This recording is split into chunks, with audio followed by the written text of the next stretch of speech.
एक गांव का कोटेदार और उसका पिता एक गड़ासा लेकर अपने ही गांव के एक विधवा महिला के घर में घुसते हैं 28 मार्च को रात में। और घुसने के बाद उस विधवा महिला पर ताबड़तोड़ हमला करते हैं, उसको मौत के घाट उतार देते हैं। उसके बगल में सोई रहती है उसकी 14 साल की बेटी, उस पर भी वार करके उसको भी मौत के घाट उतार देते हैं।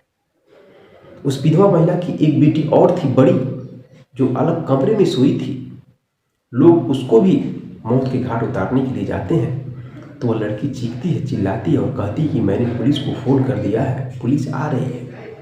इस वजह से वह दोनों वहाँ से फरार हो जाते हैं। लेकिन सबसे बड़ा सवाल यह होता है कि आखिरकार उस कोटेदार का उस विधवा महिला से क्या संबंध था? क्यों इतने बेरहमी तरीके से उस विधवा महिला को, उसकी बेटी को मार दिया गया? इसके बारे में पूरा जानेंगे हम एक कहानी के माध्यम से। मेरे दोस्तों, जब आप सुनेंगे इस घटना को तो आपके पैर तले जमीन खिसक जाएगा। तो चलिए जानते हैं इस सच्ची घटना के बारे में विस्तार से। नमस्कार दोस्तों, मैं हूं संतोष, आप सभी का स्वागत करता हूं अपने इस यूट्यूब चैनल में। आज की जो सच्ची घटना आपको सुनाने जा रहा हूं, सच्ची घटना वाकई में आपको झकझोर कर रख देगी। सच्ची घटना की शुरुआत होती है उत्तर प्रदेश के गोरखपुर जिला का जो थाना है चौरी चौरा, वहीं का एक गांव है शिवपुर चंदैया। उस शिवपुर चंदैया गांव का एक कोटेदार है जिसका नाम संजय है, और उसी गांव का एक महिला जिसका नाम पूनम है। पूनम विधवा है, उसके पति की कई साल पहले ही मौत हो चुकी है। उस महिला की दो बेटी हैं, एक बड़ी बेटी जिसका नाम खुशबू, उसका उम्र लगभग 20 साल, और एक छोटी बेटी जिसका उम्र लगभग 14 साल, उसका नाम है अनुष्का। किसी तरह से वो विधवा महिला अपनी दोनों बेटी का लालन पालन पोषण कर रही थी, मेहनत मजदूरी करके। इधर जो कोटेदार था, उस कोटेदार के पास जाती थी, जो भी राशन मिलता था अपने परिवार को खिलाती थी, पिलाती थी। लेकिन धीरे धीरे आने जाने से वह कोटेदार अपनी गंदी नज़र उस विधवा महिला के ऊपर डालता है और उसको अपने धीरे धीरे जाल में फंसाता है। फंसाने के बाद दोनों एक दूसरे से बेहद प्रेम करने लगते हैं और दोनों के साथ सब कुछ होने लगता है जो एक पति और पत्नी के साथ होना चाहिए। अब इस तरह से कई सालों से चल रहा था कोटेदार और उस विधवा महिला के बीच में। धीरे धीरे यूं ही समय गुजर जाता है। एक बार जो कोटेदार है वह एक पिकअप खरीदने का प्लान बनाता है अपने बिजनेस को आगे बढ़ाने के लिए।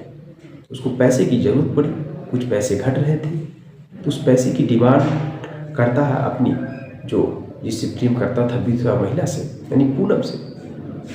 अब पूनम के पास उतने पैसे नहीं थे, तो वह कोटेदार कहता है कि तुम्हारे नाम का एक समूह के जरिए पैसा निकलवा देते हैं और तुम एक महिला हो, इसलिए तुमको बहुत ही आसानी से पैसा मिल जाएगा और उस पैसे से मैं पिकअप खरीद लूँगा और मैं तुम्हें दे दूँगा।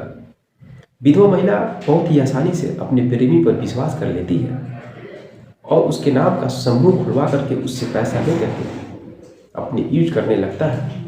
जब पिकअप खरीदने जाता है तो पैसे की और जरूरत पड़ती है और उस पैसे का डिमांड फिर विधवा महिला से करता है, तो विधवा महिला आनंद फानन में अपने गहनों को, जेवरों को बेच करके उस कोटेदार को दे देती है। कोटेदार अपना पिकअप खरीद लेता है और अपने बिजनेस को आगे बढ़ाता है। अब दोस्तों, धीरे धीरे ऐसे उन दोनों के बीच कहानी चल रही है। लेकिन जो कोटेदार है वो कोटेदार एक अय्याश टाइप का था। वह केवल उस विधवा महिला से प्रेम नहीं कर रहा था, वो तो उसकी इज्जत के साथ खिलवाड़ कर रहा था। कोटेदार न जाने कितने औरतों के साथ, कितनी लड़कियों के साथ अपना हवस का अड्डा बना चुका था।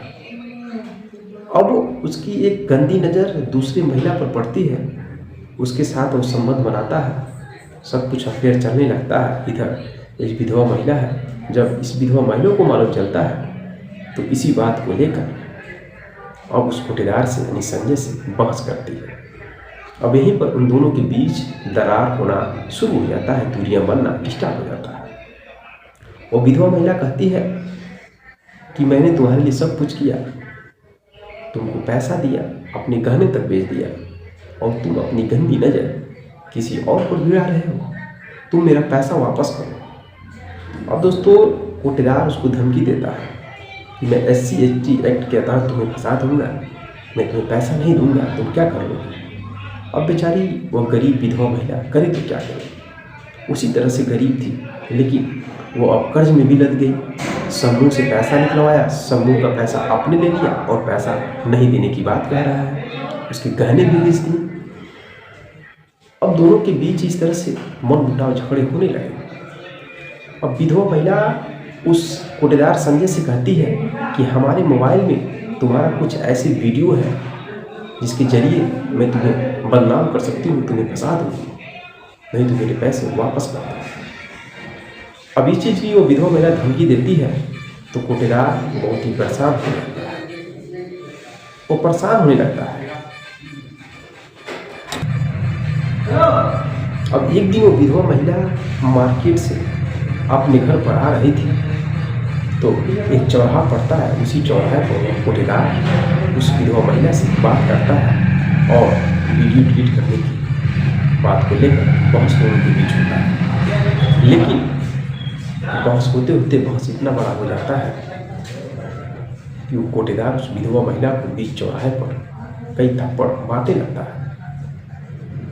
अब यह बात पूरे चौराहे तक पहुंच जाती है, सब लोगों को मालूम चल जाता है उस कोटेदार और उस विधवा महिला के बीच जो संबंध है उसके बारे में। विधवा महिला रोते हुए नज़दीकी थाने चोर चौरा थाने पर जाती है और शिकायत दर्ज करवाती है, पूरी कहानी बताती है कि कोटेदार के साथ मेरा ऐसा सा संबंध था और इसने मुझसे पैसा लिया है, वो पैसा नहीं दे रहा है और मुझे मारा है। बात पुलिस तक जाती है, पूरे गांव के लोग इस मैटर को जान जाते हैं। अब किसी तरह से कोटेदार पैसा का लेन देन करके इधर उधर मामला को समेटता है, लेकिन अभी भी पैसा पूरा नहीं दिया था उस विधवा महिला। धीरे धीरे यूं ही कुछ दिन बीतते हैं। उसके बाद जो कोटेदार है संजय, वो एक बहुत ही खतरनाक प्लान बनाता है। वो सोचता है कि उस विधवा महिला के पास फोटो जो वीडियोज है वो कभी भी हमें बदनाम कर सकती है, मेरी इज्जत के साथ खिलवाड़ कर सकती है, समाज में मेरी बदनामी हो जाएगी। क्यों न हो उस महिला को ही इस दुनिया से हमेशा के लिए हटा दिया जाए। इस वजह से यह सोच करके प्लान करके वह संजय कोटेदार अपने पिता के साथ बीते हुए 28 मार्च को, शनिवार दिन था, रात की बात है, और 12 बजे के बाद यानी कि 2 से 3 बजे के बीच संजय कोटेदार अपने पिता के साथ जाता है एक गड़ासा लेकर के और उस महिला के ऊपर जा कर के धारदार हथियार से हमला करता है। वो चीखती है, चिल्लाती है। बगल में उसकी बेटी थी जिसकी उम्र 14 साल। दोनों पर वार करते हैं, दोनों को मौत के घाट उतार देते हैं और मोबाइल चिल्लाता है, मोबाइल कहाँ है, मोबाइल कहाँ है। अब उसकी बेटी जो बड़ी थी खुशबू, वो अलग रूम में सोई थी और वो इस बात को जब सुनती है, शोर शराबा, दरवाज़ा खोलती है तो नज़ारा देखकर हैरान हो जाती है, फिर दरवाज़ा बंद कर लेती है। अब वो कोटेदार सोचता है कि 2 को तो हम लोग इस दुनिया से हटा दिए और एक ही गवाह बचा है, उसको भी इस दुनिया से हमेशा के लिए हटा दिया जाए।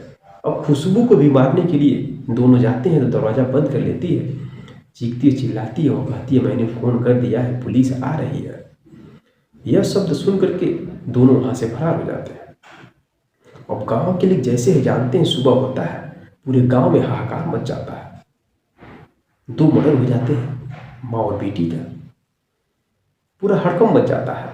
मौके पर पुलिस को फ़ोन किया जाता है, पुलिस आती है और उसके बॉडी को उठाती है, पोस्टमार्टम के लिए भेजा जाता है। लेकिन जो उसकी लड़की थी 14 साल की अनुष्का, उसकी सांसें चल रही थी, लेकिन जब तक उसको हॉस्पिटल में ले जाया जाता है तब तक वो भी दम तोड़ देती है। अब इसका जांच करना शुरू हो जाता है। पुलिस जब गांव के लोगों से जायजा लेती है और पहले भी वो महिला शिकायत कर चुकी थी, तो गांव के लोग पूरी कहानी उस कोटेदार के बारे में बता देते हैं। बताते हैं लोग, साहब जो कोटेदार है यह बहुत ही अय्याश टाइप का था, न जाने कितने लड़कियों को, कितने औरतों को अपने जाल में फंसाता था और अपने हवस का अड्डा बना चुका था। और कोई कुछ भी कहता था तो कहता था मैं SC/ST एक्ट में फंसा कर तुम्हें जेल के अंदर डलवा दूंगा। इस तरह से धमकी देता था लोगों को। तो दोस्तों, पुलिस उस ठेकेदार को गिरफ्तार करती है, लेकिन सबसे बड़ा सवाल यह है कि आखिरकार जिन लोगों ने उस महिला के साथ है किया, क्या सही किया है गलत किया? क्या कसूर था उस 14 साल की बेटी का जो अभी पूरी जिंदगी नहीं देखी थी, उसको भी लोग मार दिए।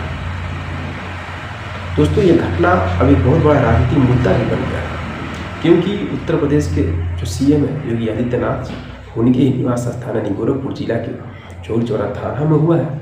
वहाँ पे जो सपा के नेता लोग हैं वो भी जाकर बीजेपी वालों के साथ राजनीतिक रोटियां सेक रहे हैं। एक बहुत बड़ा राजनीति का मुद्दा भी बन चुका है। लेकिन क्या ऐसी घटना यह पहली घटना है? आए दिनों में डेली कोई ना कोई घटना घटित हो रही है, लेकिन सरकार यहाँ पर फेलियर नजर आ रहा है। जब कोई किसी को मौत के घाट उतार रहा है तो सरकार ऐसा कानून क्यों नहीं बना रही है कम से कम टाइमिंग में कि उस व्यक्ति को भी फांसी की सजा क्यों सुना दिया जाए। मैंने देखा है कि कोई किसी को मार रहा है तो पुलिस उसको जेल में बंद करती है, न जाने कितना साल लगाती है। कई लोग किसी का मर्डर करके वो बाहर भी आ जाते हैं। कोई किसी को मार देता है, किसी के अंदर कोई खौफ है नहीं।